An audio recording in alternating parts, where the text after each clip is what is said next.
తెలంగాణ రాష్ట్రం మొన్నటి వరకు బీఆర్ఎస్ పార్టీకి ఏటీఎంగా మారిందని, కాంగ్రెస్ పార్టీ అధికారంలోకి వచ్చిన తర్వాత రాష్ట్రాన్ని ఢిల్లీకి ఏటీఎంగా మార్చేశారని విమర్శించారు కేంద్ర హోంమంత్రి అమిత్ షా. నిజామాబాద్లో పసుపు బోర్డు జాతీయ కార్యాలయాన్ని ప్రారంభించిన ఆయన తెలంగాణలో బీఆర్ఎస్ పోయినా అవినీతి పోలేదన్నారు. పసుపు రైతుల దశాబ్దాల కల అయిన పసుపు బోర్డు జాతీయ కార్యాలయాన్ని కేంద్ర హోంమంత్రి అమిత్ షా ప్రారంభించారు. జాతీయ కార్యాలయంలో ప్రత్యేక పూజలు నిర్వహించారు.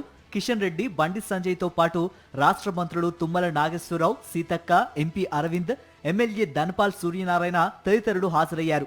పసుపు బోర్డు కార్యాలయం ప్రారంభం అనంతరం పాలిటెక్నిక్ కళాశాల మైదానంలో పసుపు ఉత్పత్తులను అమిత్ షా పరిశీలించారు.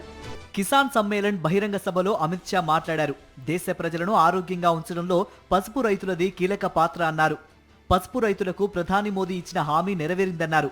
పసుపు కొనుగోలు, రవాణా, ఎగుమతి అన్నీ పసుపు బోర్డు చూసుకుంటుందన్నారు. 2030 నాటికి $1 బిలియన్ పసుపును ఎగుమతి చేయాలని పిలుపునిచ్చారు.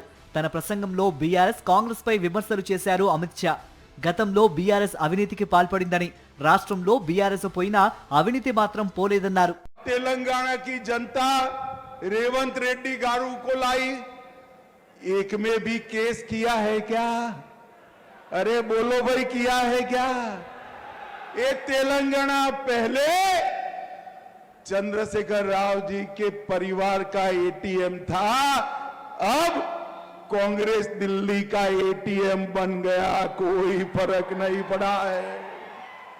आज भी भ्रष्टाचार टीआरएस के शासन की तरह ही हो रहा है. आज भी नक्सलियों को बचाने की बात हो रही है. आज भी मोदी जी की योजनाओं को नीचे लागू नहीं होने दे रहे. దేశంలో నక్సలిజం లేకుండా చేయటమే మోదీ లక్ష్యమని, మావోయిస్టులు తక్షణం హత్యాకాండ ఆపేసి లొంగిపోవాలని హెచ్చరించారు అమిత్ షా. 2026 మార్చి 30 లోపు దేశంలో నక్సలిజం లేకుండా చేస్తామని, ఈలోగా మావోయిస్టులు లొంగిపోవాలని హెచ్చరించారు. పెహల్గాం ఉగ్రదాడితో పాకిస్తాన్ భారత్ను భయపెట్టాలని చూసిందని, ఆ తర్వాత భారత్ శక్తి ఏంటో పాకిస్తాన్తో పాటు ప్రపంచం మొత్తం చూసిందన్నారు అమిత్ షా.